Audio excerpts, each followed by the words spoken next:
பிறவி எத்தனை உண்டு என்று யாராலும் கணக்கிட முடியாது. பிறவி என்பது நம் புரிதலின் பொருத்தும் நாம் பிறருக்கு செய்யும் வினையின் பொறுத்தே அமையும். இதோ அதற்கான ஒரு உயிரின் கதை.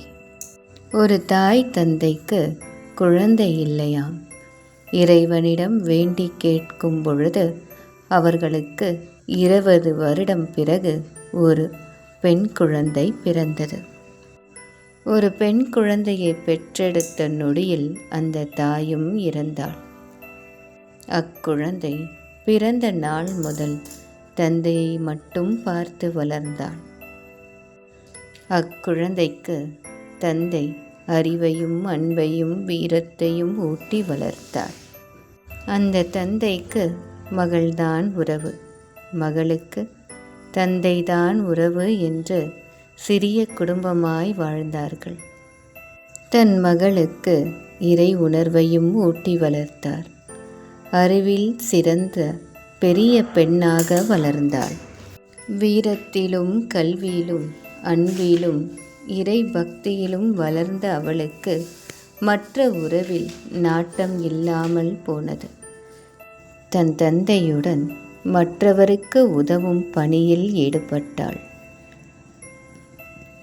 தன் தந்தை பலமுறை கேட்ட பொழுதும் திருமணத்திற்கு செவிசாய்க்கவில்லை.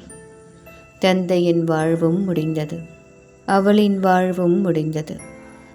அடுத்த பிறவியில் அவளுக்கு உறவு அமைந்தது. அண்ணன் என்ற உறவு மட்டும் அமைந்தது. தாய் தந்தை இன்றி அண்ணனும் தங்கையும் வாழ்ந்த உறவது. தங்கைக்காக அண்ணன் இறுதி வரை வாழ்ந்தான். தங்கைக்காகவே அண்ணன் இறுதி வரை வாழ்ந்தான். அப்பிறவியில் தங்கையும் உடல் நலம் குன்றி வாழ்வை முடித்தாள். மறுபிறவியில் தாயும் தந்தையும் அமைந்தது. தாய் அவள் தன் ஊனமுற்ற பெண்ணிற்காக போராடி இறுதியில் நடக்க வைத்து அவள் கடமையினை முடித்தாள். மறுபிறவியில் நல்ல குடும்பத்துடன் வாழ்ந்து திருமணமாகி பிள்ளையை பெற்றாள். அப்பிள்ளை இறந்து போனது. காரணமே தெரியாமல் இறந்து போன பிள்ளையை நினைத்து நினைத்து அப்பிறவியில் தவியாய் தவித்தாள். இறுதியில் அனைத்து உறவுகளுடன் கூடி ஓர் பிறவியாய் கிடைத்தது. அதில் அன்புடனும் அறத்துடனும் இறை உணர்வோடும் அனைவருடன் கூடி வாழ்ந்து இறுதியில் இறைவனடி சேர்ந்தாள். பிறப்பின் தன்மை அதுவே. எதை வெறுக்கின்றோமோ அதற்காகவே பிறப்பமையும். எந்த நற்செயலை செய்ய மறுக்கின்றோமோ அதற்காகவே ஒரு பிறப்பு அமையும்.